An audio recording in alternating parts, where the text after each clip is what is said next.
vida é um desafio diário. E mais uma vez nos despertamos para um novo momento de superação. Uma superação global. Essa sempre foi uma preocupação da Daiichi Sankyo. Cuidar de pessoas e salvar vidas. A Daiichi Sankyo agradece aos nossos colaboradores. Juntos, estamos garantindo um novo futuro. Mais unidos e ainda mais humanos.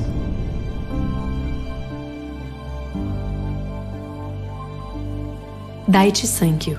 Paixão pela inovação, compromisso com os pacientes. CAPTURE é o primeiro estudo global e não intervencionista que avaliou a prevalência e risco de doenças cardiovasculares em pessoas com diabetes tipo 2. Uma em cada 3 pessoas com diabetes tipo 2 tem doença cardiovascular estabelecida. 9 em cada 10 pessoas com diabetes tipo 2 e doença cardiovascular estabelecida têm doença cardiovascular aterosclerótica. Apenas 2 em cada 10 pessoas com diabetes tipo 2 estão recebendo medicamentos que reduzem a glicose e têm benefício cardiovascular comprovado.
Boa noite a todos, é um prazer estar aqui com vocês mais uma vez no Global Stroke Alliance, né? Hoje nós temos um tema super interessante, né, que é a discussão do uso da anticoagulação, além do acidente vascular cerebral, né? É um contexto que frequentemente o neurologista, né, tem que interagir com colegas da cardiologia, da cirurgia vascular, da pneumologia, hematologia, né? Diferentes especialidades, né? E anticoagulação, sem dúvida nenhuma, é um dos recursos mais importantes terapêuticos que a gente tem na prevenção de doenças cardiovasculares. E, sem dúvida nenhuma, a discussão de hoje nós está bastante enriquecida. Então, além de mim, da Gisele e da Sheila, que usualmente estamos aqui, nós temos a honra de ter 3 convidados ilustres, né, que vão discutir aí o que está na fronteira do conhecimento sobre o uso da anticoagulação em circunstâncias como a TVP, a embolia pulmonar, a síndrome coronariana, a insuficiência cardíaca e o COVID, né? Então, inicialmente, nós temos aqui conosco a doutora Ariane Macedo. A Ariane é cardiologista da Santa Casa de São Paulo, diretora da Sociedade Brasileira de Trombose e Hemostasia, né? E cardio-oncologista certificada pela International Cardio-Oncology Society, né? Muito prazer em tê-la conosco, Ariane. Muito obrigada pelo convite, é uma honra estar aqui com vocês essa noite. Excelente, obrigado. Nós temos também o prazer de ter o Guilherme Teló. O Guilherme, ele é médico cardiologista e ecocardiografista do Hospital Moinhos de Vento e do Hospital de Clínica de Porto Alegre, mestre em cardiologia pela Universidade Federal do Rio Grande do Sul e vice-presidente do Departamento de Ecocardiografia da Socergues. Muito prazer tê-lo aqui conosco, Guilherme. Obrigado, Otávio. Boa noite a todos. É um prazer, uma honra e parabéns aí pela iniciativa. Não menos ilustre, nós temos aqui a honra de ter o doutor conhecido nosso já, né, doutor Eduardo Ramaciotti. Doutor Eduardo Ramaciotti, que é cirurgião vascular, uma das maiores autoridades aí em anticoagulação no país, né? No país e sem dúvida nenhuma internacionalmente, né? PI de vários estudos clínicos na área de anticoagulação, na prevenção de doenças ou de trombose venosa profunda e TEP, em diversas circunstâncias, né? Recentemente o PI do Michele Trial. É um prazer tê-lo aqui conosco mais uma vez, Eduardo. Michele Trial, que dia 15 está publicado numa revistona que só a Ariane sabe. Mas você não pode falar, Eu sei que eu não posso, todo mundo sabe, mas não pode falar. Que está sob embargo ainda. Claro. Já dou de parabéns adiantado já. Os dados deles são conhecidos, a gente apresentou no Late Breaking Europeu de Cardiologia, então não tem grandes novidades. Não, maravilha. Gente, então, Sheila e Gisele estão já se juntando a gente, tá? A gente vai começar, então, a discussão. Deixa eu projetar aqui os slides, né? É uma discussão bastante interessante que a gente vai ter hoje, né? Sobre anticoagulação nesses contextos, né? Além do acidente vascular cerebral, tá? Então, eu queria começar, né, provocando aí, pedindo para a Ariane fazer uma revisão para a gente, né? Uma visão geral sobre anticoagulação, né? Sobre as diferenças, né? As vantagens e desvantagens do uso do DOAC em relação à varfarina, né? Nos diferentes contextos. Uma linha geral para a gente revisar aí, um pano de fundo para toda a nossa discussão de hoje. Perfeito. Otávio, então, obrigada aí novamente, né, pela oportunidade. Eu acho que coube a mim um desafio interessante, né, e gostoso de conseguir sintetizar um pouco o nosso conhecimento sobre esses dois agentes.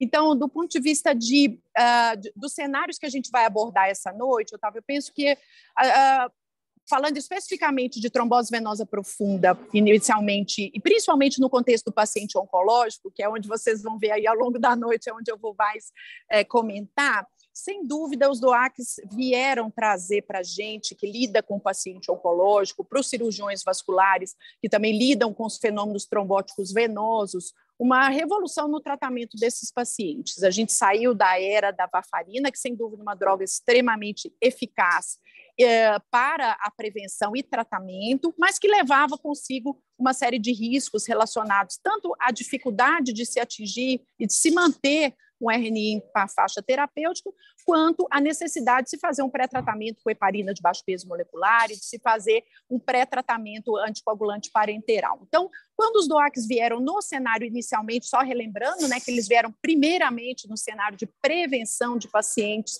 de trombose em pacientes cirúrgicos e principalmente na ortopedia, a linha do tempo da evolução dos DOACs vieram para atender essa necessidade de uma população de alto risco de eventos, num ambiente de alto risco de cirurgias de joelho e de quadril, e eles vieram mostrando uma segurança, uma melhor performance em relação à segurança para sangramentos e uma não inferioridade em relação à eficácia de prevenção de tratamento de trombose.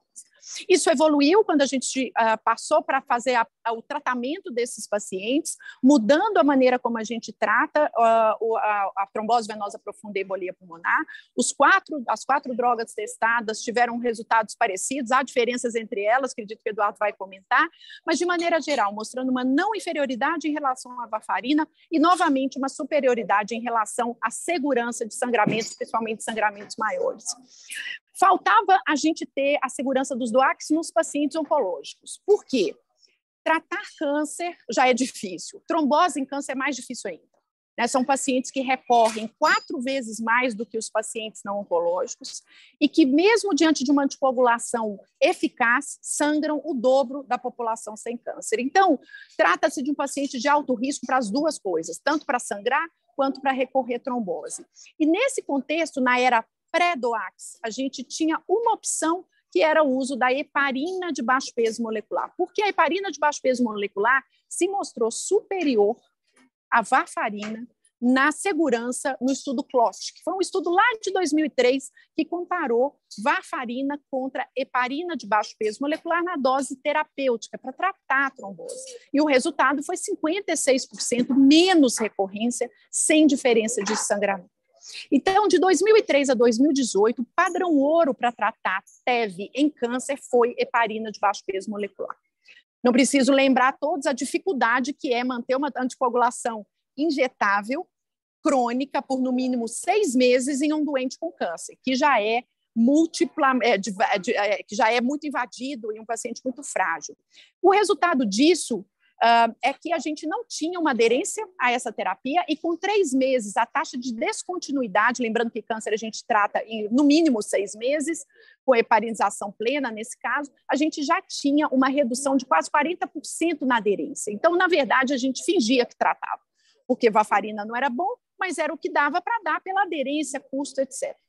Quando os estudos de DOAC vieram para o cenário da TEV não oncológica, a tentação nossa era enorme de usar os dados de subestudos que a gente tinha dos pacientes oncológicos, porque eles foram incluídos nos estudos pivotais. Não era o objetivo, mas eles foram incluídos, principalmente naquele paciente que não sabia ter câncer e que abriu o diagnóstico de câncer com uma TVP ou com uma embolia pulmonar. Então, quando a gente olhava esses dados, parecia animador, parecia que dava para usar. Mas a gente tinha uma grande limitação de usar esses dados dos estudos pivotais de DOAC. O comparador, né? Lembrando que para tratamento de TEV não oncológico, a gente comparava DOAC com varfarina. E varfarina era pelo menos 56% menos eficaz do que a heparina de baixo peso molecular. Então, a gente precisou esperar muitos anos, 15 anos, para poder ter a comparação direta de DOAC, no caso, inicialmente a doxabana, depois a rivaroxabana e, por último, a pixabana contra a heparina de baixo peso molecular. E, felizmente, com alguns detalhes que eu vou discutir ao longo aí da noite, a gente teve uma não inferioridade em relação à heparina de baixo peso molecular e uma segurança em relação ao sangramento, com 2 pontos a ser ressaltados. Pacientes com tumores do trato gastrointestinal e pacientes que tinham tumores ativos do trato geniturinário tiveram mais sangramento com os DOACs. Mas quando a gente tira esse perfil de pacientes, de maneira geral, foi não inferior à heparina de baixo peso molecular. Então, de maneira assim, mais global, no cenário do TEV não oncológico e oncológico, é esse resumo dos dados que a gente tem. Quando a gente passa para o cenário da síndrome coronariana aguda e dos pacientes com insuficiência cardíaca, a gente já muda um pouco esse cenário, porque tratam-se de estudos não tão robustos do ponto de vista de resultados mais homogêneos entre as classes, existem diferenças que a gente vai poder abordar aí ao longo da apresentação, mas que, de maneira geral, também validaram o uso em cenários um pouco mais específicos para esses perfis de pacientes, principalmente quando a gente tem associação de fibrilação atrial com síndrome coronariana aguda, né, o uso dos DOACs como tratamento para doença coronária aguda, de maneira geral associada à terapia antiplaquetária fora do contexto da fibrilação atrial. Os resultados são interessantes, mas que não se refletiram em uma aplicatividade prática, em uma utilidade prática, mas, no geral, no cenário da fibrilação atrial com doença coronária e, principalmente, a grande novidade, né, no cenário da doença arterial periférica, que realmente a gente teve uma revolução com o estudo COMPASS, que mostrou a via que hoje a gente conhece, né, do risco residual, da dupla ação da dupla via de bloqueio trombótico na prevenção de eventos embólicos, principalmente acidente vascular cerebral, né, e aí eu entro na área de vocês novamente da neurologia, mas também de amputação de membros inferiores, quando a gente associa uma dose baixa de um anticoagulante oral direto, no caso a rivaroxabana, 2,5 miligramas, 2 vezes ao dia, com aspirina no paciente de alto risco trombótico que não tinha fibrilação atrial. Então, acho que, de maneira geral, essas informações, assim, pupurri, para começar a nossa noite, que eu queria passar e abrir aí para a discussão dos cenários, que aí eu acho que a ideia é a gente ir mais específico nos pontos baseado aí em situações clínicas para a gente poder discutir esses contextos clínicos. Excelente, Ariane. Essa overview foi super completa, né? Já destrinchou, já provocou a gente na discussão que vai ferver hoje à noite, né? Eu quero passar agora para o Guilherme, né? E para a provocação para ele, né? Então, Guilherme, eu queria que você comentasse um pouco, né, sobre no paciente com FA que faz angioplastia com stent para infarto do miocárdio, né? Qual é o estado da arte no momento? O que é que a gente deve fazer, né? Quando a gente deve usar dupla antiagregação com anticoagulante? Qual anticoagulante deve usar? Por qual e por quanto tempo? Quais são as evidências e um pouco da tua experiência prática também? Boa noite de novo, né, Otávio? Satisfação tá participando da mesa. A Ariane já deu uma pinceladinha nesse tópico que é bastante interessante. Primeiro, quando a gente fala em fibrilação atrial e necessidade dos pacientes chegando à emergência com síndrome coronariana aguda e necessidade de angioplastia, a gente tem que reconhecer que isso está se tornando cada vez mais comum, né? Se estima que em torno de 15% a 20% dos pacientes fibrilados em algum momento vão ser submetidos a uma angioplastia, então é uma coisa bastante corriqueira e frequente, né? E a gente sabe também que nesse cenário, assim, o uso do anticoagulante associado com os antiagregantes, eles, dependendo da combinação, eles aumentam bastante o risco de sangramento, né? Podendo, dependendo do perfil de paciente, chegar a 15%, 20% ano, então a gente tem que ter um cuidado. O que nós temos observado nos últimos 10 anos é uma tendência progressiva a reduzir o tempo de tripla terapia, né? Uma dupla antiagregação mais anticoagulação, isso vem sendo uma tendência, e nos últimos anos, então, esse período vem se encurtando bastante a partir da publicação de uma série de estudos que mudaram o estado da arte nesse cenário. Talvez o primeiro deles envolvendo os novos anticoagulantes foi o estudo Pioneer, né, que comparou, então, a rivaroxabana. Os pacientes recebiam um período de tripla por um curto período e depois recebiam rivaroxa com clopidogrel, rivaroxa na dose de 15 miligramas, ou rivaroxa 2,5 mais clopidogrel, ou varfarina mais clopidogrel, e eram seguidos.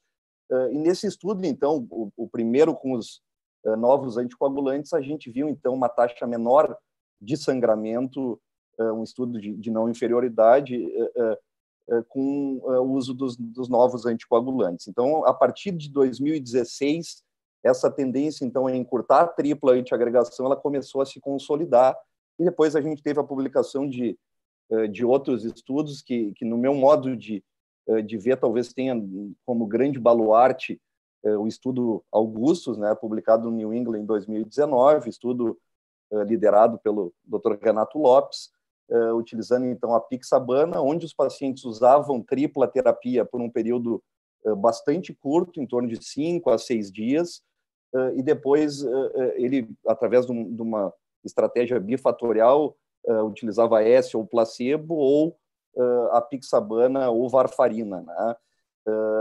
E aí, no desfecho de eficácia para eventos cardiovasculares, cerebrovasculares, a apixabana se mostrou não inferior, e ainda quando a gente vê desfechos de segurança e risco de sangramento, a estratégia Augustus, né, como a gente usa hoje, ela se mostrou mais segura, diminuindo de forma significativa o risco de sangramento.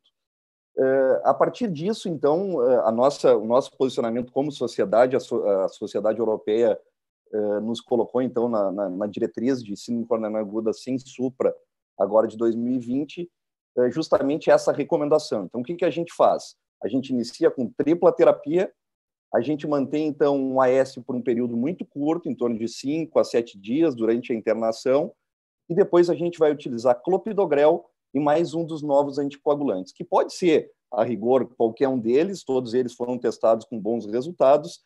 Talvez o Augustus tenha tido um impacto maior, porque alterou também o desfecho mortalidade e hospitalização. Então, isso nos faz ter um impulso um pouco maior no sentido de adotar essa estratégia, mas também podemos utilizar Rivaroxa, Edoxa ou mesmo dabigatrana, né?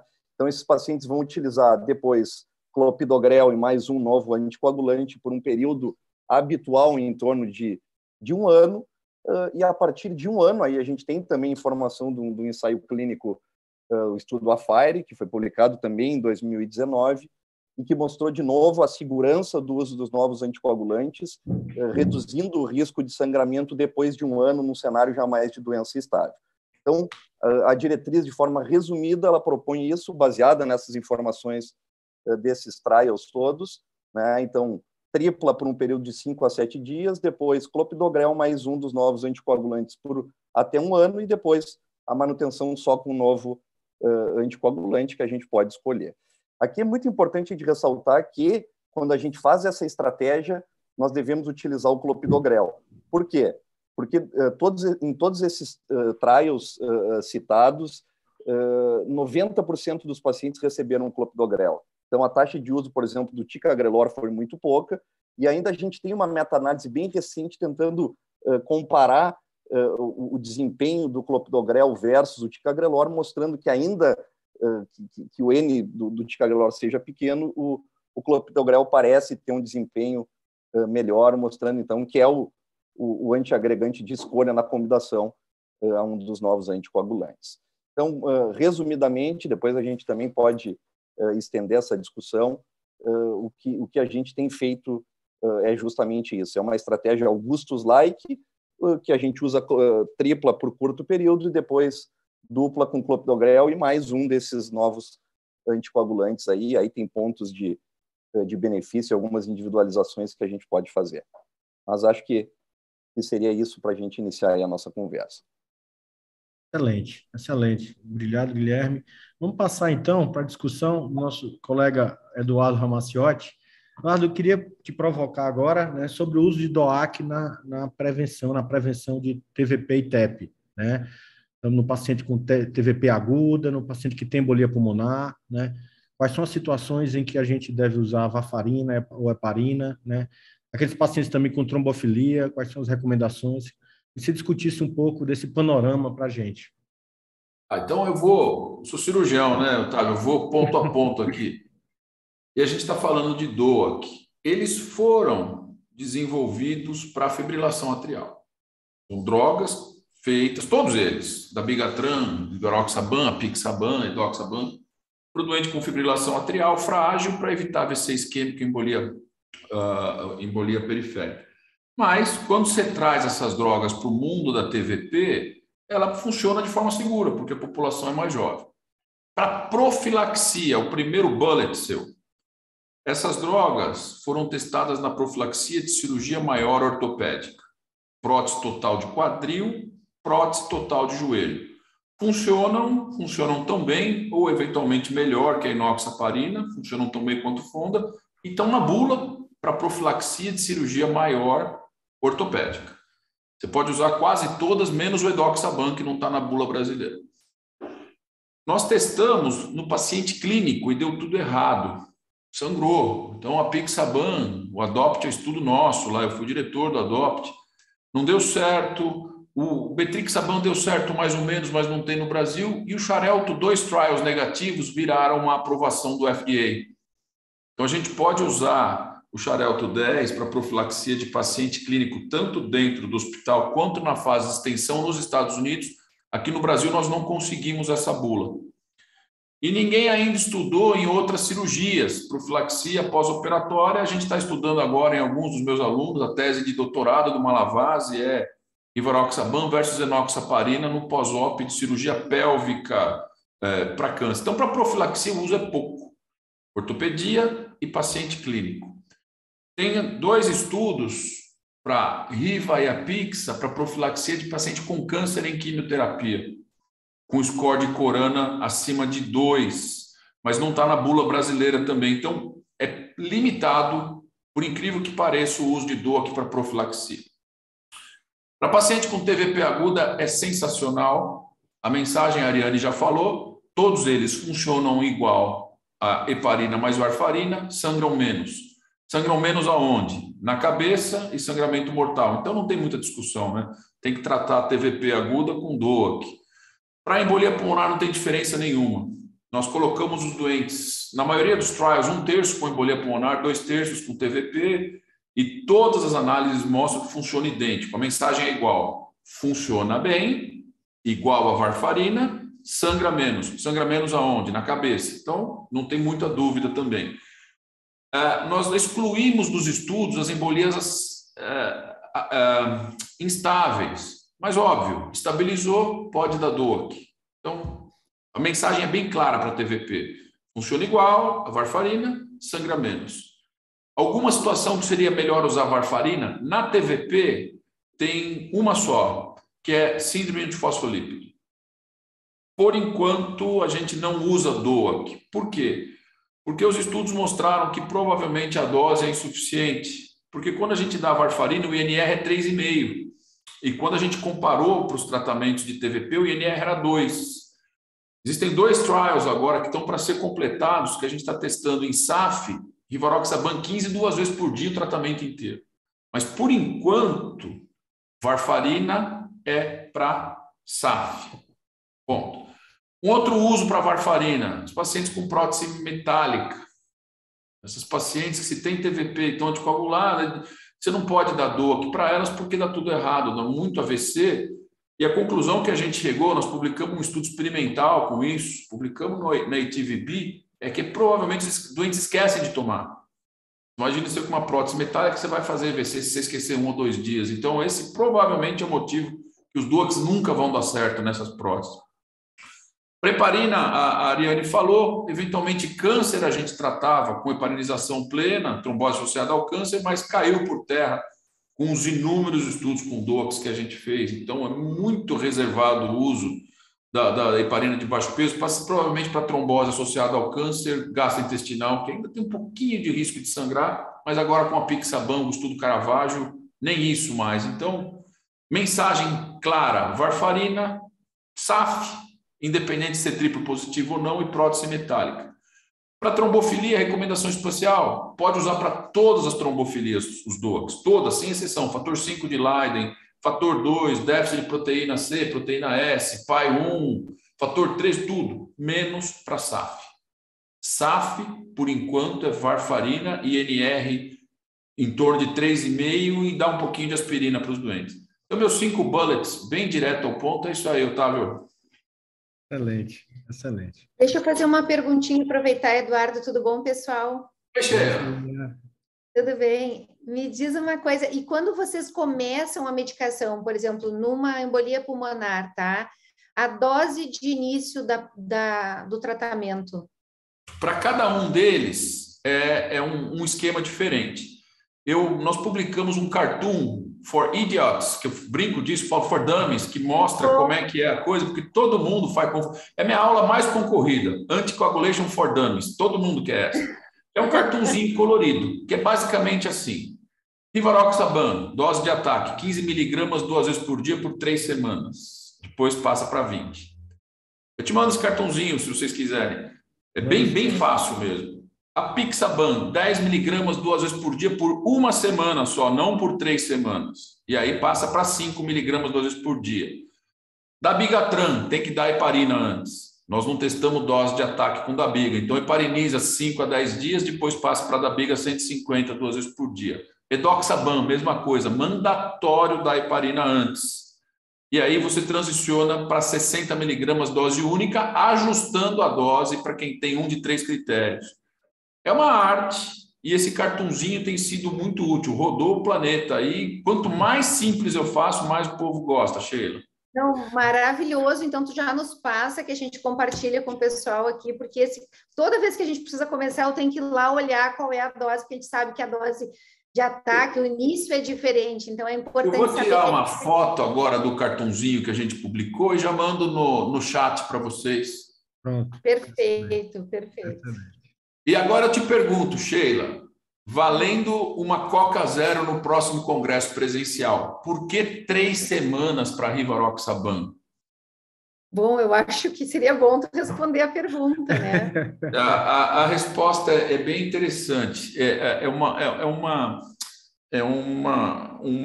frase popular: cachorro mordido por cobra tem medo de linguiça. Traduzindo, o Steering Committee, quando desenhou o programa Einstein para tratar TVP com Rivaroxaban, tinha o desafio de fazer o primeiro trial tratando embolia pulmonar sem heparina. E aí o PI, que era o Harry Biller, falou, eu topo. Só que eu me dei muito mal no programa Matisse com Hidraparinux. Tem um cluster de eventos até 3 semanas de recorrência de embolia pulmonar. Então, para eu ter essa coragem, eu trato com a dose máxima por 3 semanas, dose estudada na fase 2. E a Bayer concordou com isso. Foi uma imposição dele pelos dados de fase 2. E assim foi feito e assim deu certo. Quando nós desenhamos o programa para a Apixaban, eu participei dessas discussões, eu sempre achei que não precisava, que essas drogas iam funcionar bem. E a gente bateu o martelo de fazer o programa Amplify com 1 semana só de dose de ataque e deu muito certo. Nós publicamos, Sheila, um landmark analysis do Amplify, que a gente olhou eventos semana a semana e não houve impacto entre tratar 1 semana ou 3 semanas com dose de ataque. Então, os 3 semanas do Riva foi uma segurança do Steering Committee que desenhou o programa Einstein. Só isso. Uhum. Interessante. Maravilhoso, né, Otávio? Uma coisa interessante também, Marciotti, que a gente discute às vezes nas discussões da gente, é essa segurança notável, né, dos DOACs para hemorragia intracraniana, né? E uma das teorias aí sobre a plausibilidade biológica disso é o fato de que os DOACs não atuam no fator 7, né? E o fator 7 é o fator mais importante na hemostasia intracraniana, né? Interessante isso, né? Isso de fato foi pensado, viu, Otávio? Uhum, é uma possibilidade, né? É assim, que realmente essa segurança adicional, né? Mais de 50% de redução em relação à varfarina é impressionante, né? Não, com certeza, acho que faz diferença. E obrigada, Ramaciotti, por isso que a gente convidou, porque a gente sabe que tu sabe a fundo o porquê, né, do uso dessas medicações e tudo. Então, muito obrigada pelas informações. Otávio, e esse paciente do Ramaciotti, se ele tivesse contigo, então, se essa TVP fosse causada num paciente que ficou na cama por causa de... ele teve um AVC hemorrágico, desculpa, ele teve um AVC hemorrágico e ele teve essa TVP e uma embolia pulmonar. O que a gente faria, então?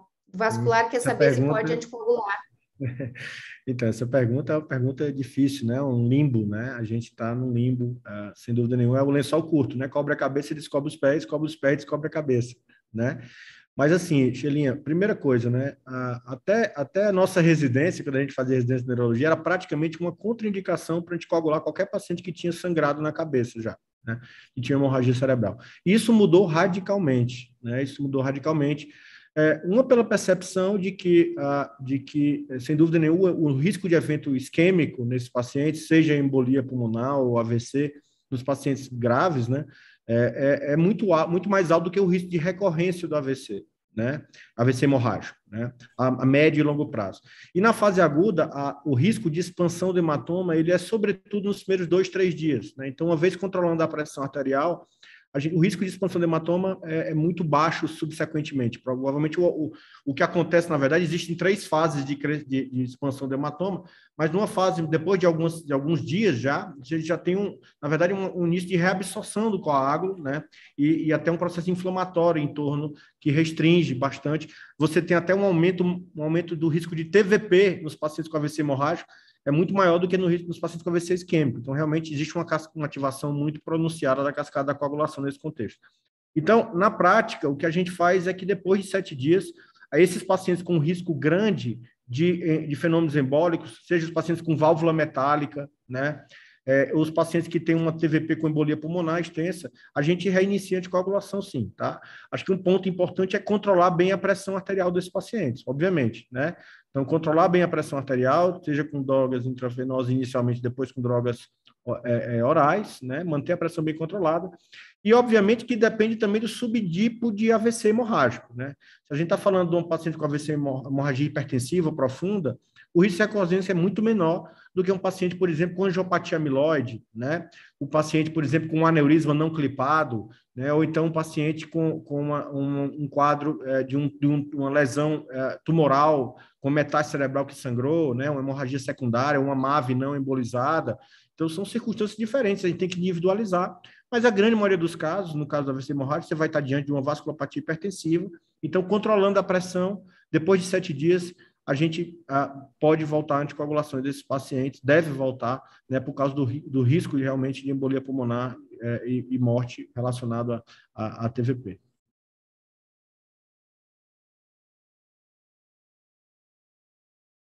Eu acho que o teu áudio está desligado, Cheirinha.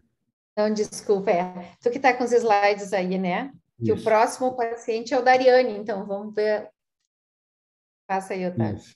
Então, num paciente, se esse paciente Eduardo com TVP e TEP não tivesse AVC, ele não era acamado, mas tinha uma neoplasia de pâncreas, né? Em tratamento, não se encontrou outro motivo para o evento trombótico. Eu queria perguntar agora para a Ariane, né, provocá-la, o que sabemos sobre a anticoagulação nesse paciente com neoplasia, né? Algum anticoagulante funciona melhor, né? E isso depende do tipo de neoplasia? Otávio, não é muito interessante porque, como eu disse no começo, né, a gente hoje tem os estudos de DOAC. No contexto do paciente oncológico, a gente estudou 3 DOACs, tá, que foram testados contra o padrão ouro, que é heparina de baixo peso molecular, como eu comentei desde o início, quando a gente teve o estudo CLOT em 2003. Então, nesse momento, a heparina se tornou padrão ouro para o tratamento. Então, a gente teve 3 estudos, Hokusai-VT câncer, com a edoxabana versus enoxaparina dose plena, que mostrou, de novo, num desfecho combinado de eficácia de redução de recorrência de TVP e segurança em relação aos sangramentos, não inferioridade. SELECT-D, publicado no mesmo ano no Journal of Clinical Oncology, também com a rivaroxabana, só que dessa vez mostrando uma superioridade da rivaroxabana em relação à enoxaparina, um intervalo de confiança que bateu no 0,99, mas que foi um P significativo, então foi o único que mostrou uma superioridade em relação à enoxaparina, e finalmente a pixabana, que veio para completar o grupo dos estudos de DOAC em pacientes com câncer, que comparou a pixa versus heparina de baixo peso molecular num cenário um pouquinho diferente.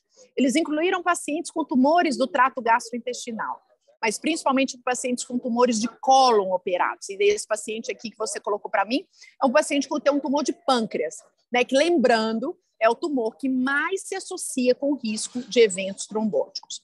Quando a gente vai fazer as análises de incidência de trombose venosa profunda e embolia pulmonar em pacientes com câncer de pâncreas, essa incidência em estádios avançados chega até 40%, quando o paciente tem um estádio 3 a 4. Então, realmente é um paciente de altíssimo risco de evento trombótico. A gente não vai falar de profilaxia agora, mas depois a gente pode comentar o benefício de se fazer prevenção nesse paciente, dada essa incidência grande. Então, no cenário de pacientes oncológicos, sim, a gente tem segurança de usar DOAC nesses pacientes. No cenário de um paciente, talvez, hospitalizado, em que você tem que lidar com algumas peculiaridades no paciente oncológico, né? Plaquetopenia, interação medicamentosa. Então, a gente tem que ter esse olhar um pouquinho diferenciado para o tipo de câncer, mas principalmente para o tratamento que o paciente está sendo realizado. Nesse momento, provavelmente, esse paciente não está em químio, mas a gente tem que ter esse cuidado. Então, em relação à utilização, sim, dá para usar. Qual dos DOACs, o que você tiver disponível. No cenário de paciente com câncer de pâncreas, não tem uma peculiaridade, mas eu relembro 2 perfis de pacientes de risco de sangramento quando eu escolho usar um DOAC. Pacientes com tumores ativos do trato gastrointestinal, e aí eu incluo tumores luminais de transição esôfago-gástrica, estômago e pacientes com tumores de trato gastrointestinal baixo e tumores do trato urogenital. Esses pacientes eles devem ser tratados inicialmente com heparina de baixo peso molecular, porque na comparação esses pacientes sangraram mais.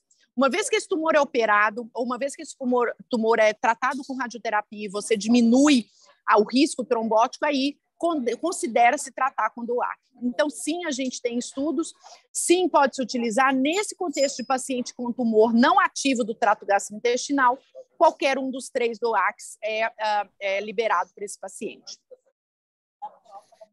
Mariane, a pergunta até neoplasia de pâncreas, porque eu já tive várias experiências, né, e são os pacientes mais complicados para a gente, porque eles realmente vão fazendo evento trombótico, mesmo anticoagulados, né?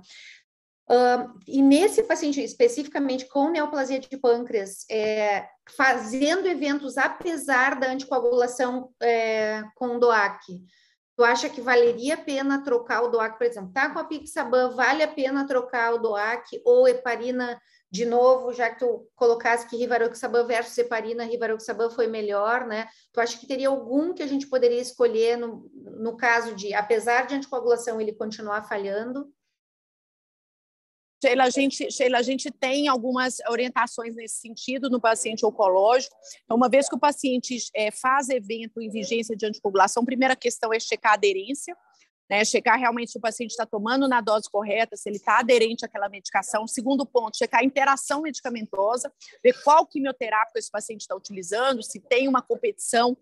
É minoria, né? A gente fez uma meta-análise, o Eduardo participou, que a gente observou em 257 agentes antineoplásicos, interação entre todos os anticoagulantes disponíveis, de varfarina, os 4 DOACs, heparinas e fondaparinux, e a gente viu que interações proibitivas, no geral, elas são menos de 3%.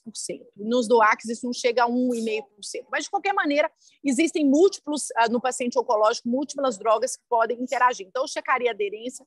Se a aderência é ok, checaria a interação medicamentosa. Se mesmo assim, pela carga trombótica da doença, eu não trocaria DOAC para o DOAC, Sheila. Eu trocaria para heparina de baixo peso molecular. E a segunda, eu já me adianto na próxima pergunta, né? Se esse paciente, mesmo em vigência de heparina de baixo peso molecular, ele faz um evento, existe uma indicação de se tentar aumentar, talvez, a dose da heparina para uma dose um pouco maior, na tentativa de segurar essa carga trombótica. E principalmente pensar que esse paciente está em doença ativa e muitas vezes você precisa mudar o esquema de tratamento, e isso pesa na decisão do oncologista, inclusive, em relação à resposta tumoral em relação ao tratamento. Então, eu não trocaria de DOAC, eu trocaria de agente e de via de administração, no caso da heparina de baixo peso molecular. Perfeito. E tu falasse em profilaxia, nesse paciente, o que vocês fazem profilaxia antes? Então, o paciente tem uma neoplasia, nesse caso, uma neoplasia grave, vocês já fazem profilaxia antes, anticoagulam antecipadamente? O que vocês fazem? A gente tem esses estudos, né, no cenário do paciente ambulatorial. Eu acho que é muito importante a gente diferenciar os cenários clínicos, né, os cenários da jornada do paciente com câncer. O paciente com câncer é um paciente que interna muito. É um paciente que interna para passar catéter, um paciente que interna porque teve neutropenia febril, enfim. Então, esse paciente, no cenário hospital, ele merece profilaxia, sempre, né? E aí tem um cenário um pouquinho mais específico que eu queria destacar, que são os pacientes que operam o trato gastrointestinal e que operam tumores ginecológicos. Nesse paciente cirúrgico com câncer, que internou para operar o seu câncer ou alguma complicação correlata, a sugestão das diretrizes é de se fazer profilaxia química e de se manter essa profilaxia após a alta por 4 semanas. Então, esse é um cenário diferente um pouco do que a gente fala do paciente cirúrgico. O paciente com câncer, pela diretriz da Sociedade Americana de Hematologia, Americana de Oncologia, ele merece uma profilaxia estendida pós-alta, isso para o paciente cirúrgico. O paciente clínico, a gente trata com profilaxia. Então, só que profilaxia de paciente hospitalizado. No paciente ambulatorial, principalmente em quimioterapia, a gente usa um score de risco chamado Corana Score, que é um score que leva em consideração fatores relacionados aos tumores, cujos tumores de maior risco são os tumores de trato gastrointestinal, principalmente pâncreas, tumores como linfomas, tumores do trato gastrointestinal baixo também. Então, esses pacientes é dado de hemograma, como hematócrito, leucocitose, plaquetose e índice de massa corporal. Se o paciente pontua nesse score de Corana mais do que 2, ele é um paciente considerado de risco aumentado para eventos trombóticos. Então, esse paciente seria o paciente que mereceria uma avaliação contra a profilaxia. Profilaxia com o quê? Né? Então, até então, a gente só tinha os dados da profilaxia com heparina de baixo peso molecular, que mostrou reduzir evento nesse cenário de pacientes com risco aumentado pelo Corana Score. Mas o tamanho do benefício era pequeno. Né? Quando a gente olha a incidência desses pacientes, no geral, a gente tinha ali uma redução importante de 50% no risco de trombose, mas com uma incidência de passava de 1,3 para 0,5. Então, sempre foi muito difícil a gente conseguir fazer os oncologistas prescreverem uma medicação injetável diária num paciente com câncer ambulatorial. Porque o tamanho do o tamanho do efeito era grande, mas o benefício percebido era pequeno. E aí vieram os DOACs, né, trazendo esse conforto posológico de ser uma medicação oral e medicação uma vez ao dia. Então, existem 2 estudos que foram já apresentados e publicados, ambos no New England, na mesma edição, que foi o Cassini Trial e o AVERT Trial, que testaram uma estratégia em pacientes com tumores ativos ambulatoriais em quimioterapia, testar, e com Corana Score maior ou igual a 2, testar rivaroxabana 10 mg uma vez ao dia versus placebo para prevenção de eventos tromboembólicos em 6 meses. O segundo estudo foi o AVERT Trial, que testou a estratégia de apixabana 2,5 mg 2 vezes ao dia, comparada com placebo em pacientes ambulatoriais com câncer, de novo, com Corana Score maior do que 2. E esses estudos acompanharam esses pacientes e avaliaram desfechos, claro, de ocorrência, na verdade, de trombose e sangramento do trato gastrointestinal.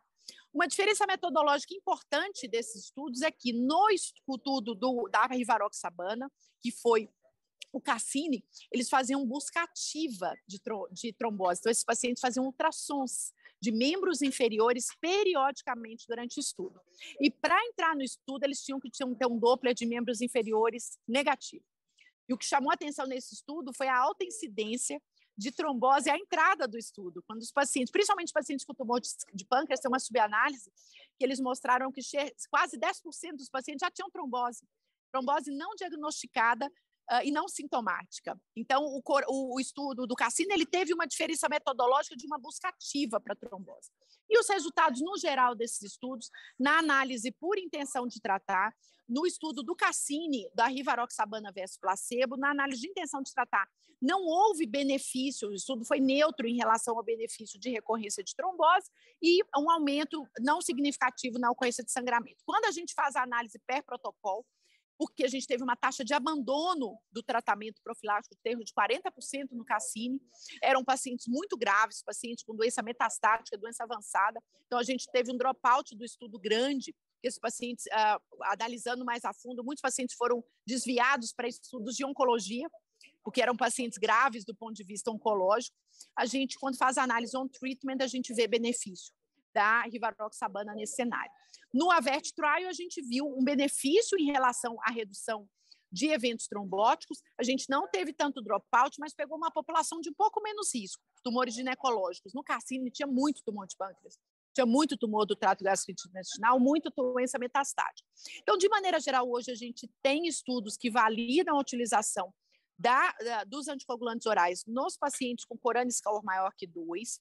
Essa aprovação ainda não é presente no Brasil, a gente não tem aprovação de bula para isso.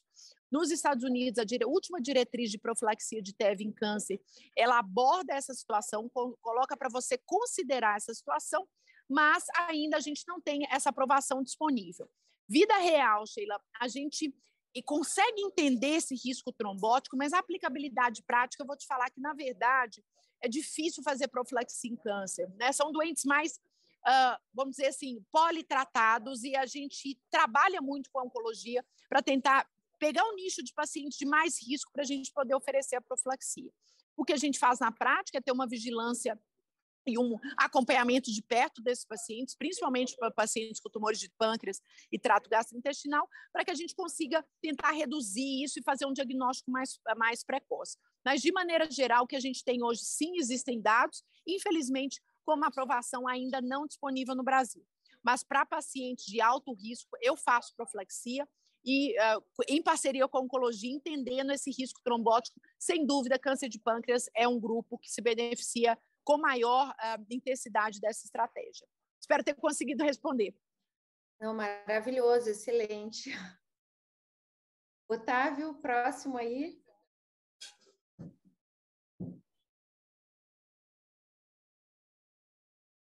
Tá mudo, Otávio? Opa, desculpa. E no paciente com insuficiência cardíaca, a gente queria pedir para o Guilherme comentar um pouco, né? Quando vocês indicam anticoagulação na prevenção primária, se isso depende da fração de ejeção, da presença de trombo, da presença de área de hipocinesia, acinesia, né? Como é que isso influencia a conduta e na prevenção secundária? Guilherme, se tu quiser compartilhar os teus slides, ele tem algum... Não, Sheila, acho que não precisa. Acho que tá fluindo bem, a gente vai conversando. Bom, primeiro, assim, a insuficiência cardíaca é uma doença que predispõe muito a fenômenos tromboembólicos, né? Então, na unidade coronariana do Hospital de Clínicas, eu costumo sempre falar para o nosso residente, quando chega o paciente com insuficiência cardíaca, que a gente tem que reconhecer nele um potencial risco de fenômeno embólico, como, por exemplo, os pacientes que a Ariane acabou de colocar, os pacientes oncológicos. Eles são pacientes que têm muito risco de fazer fenômeno tromboembólico, né? Por que isso? Porque são pacientes que têm muita estase por disfunção ventricular, por áreas acinéticas, são pacientes muito inflamados, que têm disfunção endotelial, e que têm inúmeras situações gerando hipercoagulabilidade. Então, esse é o primeiro fator. Isso faz com que a gente tenha uma vontade de anticoagular boa parte desses pacientes, né? Tiveram alguns pequenos estudos, algumas subanálises nos dando uma ideia de que talvez isso realmente fosse benéfico, até que a gente teve recentemente a publicação de um ensaio clínico, o estudo Commander-AGF, né, um estudo com mais de 5.000 pacientes, que testou em pacientes com fração de ejeção menor do que 40%, com doença coronariana, em um cenário de C mais descompensada, BNP elevado, testou, então, Rivaroxa 2,5 2 vezes, né, lembrando que aqui os pacientes usavam também antiagregante, então é uma dose reduzida, versus placebo. Esses pacientes foram seguidos, então, e o desfecho primário do estudo era morte, infarto ou AVC, e o resultado foi exatamente igual nos dois grupos, né? Mostrando, então, que a anticoagulação, de forma muito liberal, ela não parece trazer benefício. Então, aí a gente tem que realmente tentar filtrar muito bem o paciente com insuficiência cardíaca, que já é um paciente de maior risco. Dentro desse grupo, quais seriam os pacientes que teriam um risco ainda maior, para os quais justificaria dar uma medicação que pode aumentar o risco de sangramento. E aí a gente tem as nossas diretrizes, tanto diretrizes da área mais da cardiologia, Sociedade Europeia, Sociedade Americana, como mesmo algumas diretrizes da área da neurologia, com posicionamentos os mais diversos possíveis. Certamente, o paciente que não teve evento, mas que tem um maior risco, é aquele paciente que já tem um trombo. E aí a gente é unânime, assim, de que esses pacientes devem ser anticoagulados, certo? Não tem uma opinião consensual na literatura em relação ao tempo de anticoagulação. Algumas diretrizes recomendam 3 meses. Agora, o posicionamento mais recente, que é de 2017, da Sociedade Europeia, preconiza 6 meses. Então, aqui há uma certa divergência, assim. Então, o paciente com trombo, esse paciente, sim, vai ser anticoagulado. Tem algumas situações ecográficas que são pré-trombóticas, como, por exemplo, contraste espontâneo. Às vezes a gente faz uma imagem num paciente com insuficiência cardíaca, vê aquela imagem assim do coágulo começando a se formar Nós não temos dados sólidos, mas provavelmente esse paciente vai se beneficiar também. E ainda no paciente que não tem trombo estabelecido, mas que a gente, com uma recomendação 2A, 2B, poderia anticoagular, é aquele paciente com disfunção grave de VE, uma fração de ejeção menor do que 30%, e que tem um infarto anterior. Os infartos anteriores, aqueles apicais com formações aneurismáticas, eles são os que mais predispõem à formação de coágulo na ponta do coração, e aí acarretando, então, claro, um risco tromboembólico maior. Então, acho que aqui o trombo não nos deixa muita dúvida. Aqueles pacientes com disfunções muito graves, principalmente com área segmentar anterior, apical, são pacientes que nós devemos também ter uma especial atenção e que com nível com grau de recomendação menor também é possível que sejam anticoagulados. Então, a presença de área acinética, principalmente apical, ela reforça a necessidade de anticoagulação, embora seja um tema na cardiologia muito controverso, né? Um outro dado muito importante também é a gente reconhecer a limitação do método para identificar o trombo. Muitas vezes a gente recebe, por exemplo, na nossa unidade coronariana, pacientes pós-infarto com reperfusão tardia, que a gente faz um eco beira-leito com 24, 48 horas, um paciente com uma janela acústica ruim, que a gente não consegue enxergar um coração já remodelando, que a gente não consegue enxergar bem o ápice, né? Isso eu sempre falo para os nossos residentes, assim, a gente tem que buscar muito ativamente a presença do trombo, essa é a primeira situação. E segundo, quando a gente desconfiar que tem trombo, é porque provavelmente tem, e esse paciente a gente tem que anticoagular de forma precoce, certo? Então, num cenário de prevenção primária, seria isso, assim. O que a gente tem agora também, que tem que ser, que cabe aqui a discussão, é como anticoagular esse paciente, né? Até bem pouco tempo atrás, até 2019, 2020, as informações que a gente tinha eram derivadas de estudos observacionais, de meta-análise de estudos observacionais, que sugeriam um benefício maior da varfarina em relação aos DOACs nesse cenário.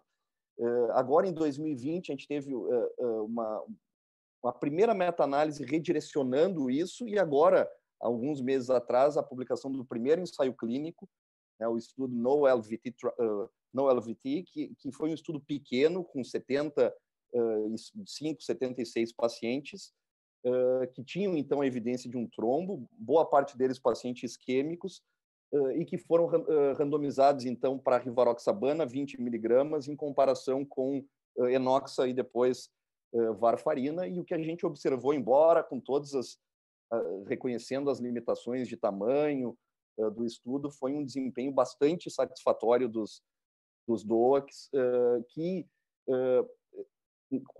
esse estudo fez um acompanhamento ecocardiográfico em 1, 13 e 6 meses, e se observou já com um mês uma resolução maior do trombo com os DOACs em relação ao varfarin, e no segmento de 6 meses isso se manteve. A taxa de eventos embólicos sistêmicos também foi menor nos pacientes anticoagulados com rivaroxabana no comparativo ao varfarin. Então, abriu-se a partir desse estudo a possibilidade que antes a gente tinha um pouco de receio de, mesmo no cenário de trombo em ventrículo esquerdo, utilizar os DOACs. Aqui a gente estudado foi o rivaroxabana, mas talvez, muito provavelmente, isso possa ter aí um efeito de classe. E a gente já, é bem verdade, tem feito isso na prática clínica, porque facilita bastante assim o acompanhamento dos pacientes. Também uma outra coisa que é muito importante em relação a essa recomendação, o NO-LVT Trial, eles nos ensinou também que na análise ecográfica de 6 meses, em torno de 15 a 20 dos pacientes ainda tinham trombo. Então, aquelas recomendações antigas, seja da Sociedade Americana de Cardiologia, quanto europeia, de 3 a 6 meses, ela parece não ser adequada. Então, muito provavelmente, esses pacientes devam ser mantidos anticoagulados por mais tempo, até porque, muitas vezes, depois de 6 meses, talvez a capacidade mesmo do eco, o trombo vai mudando, ele vai ficando menos emboligênico, né? Mas ele vai dificultando também a análise ecográfica, e em situações de dificuldade diagnóstica, assim, a gente pode lançar mão, por exemplo, da ressonância, que é um método que tem uma sensibilidade maior quando nós tivermos em dúvida na decisão de anticoagular ou não. Então, acho que nesse cenário do paciente que não teve evento, esses seriam os pontos principais.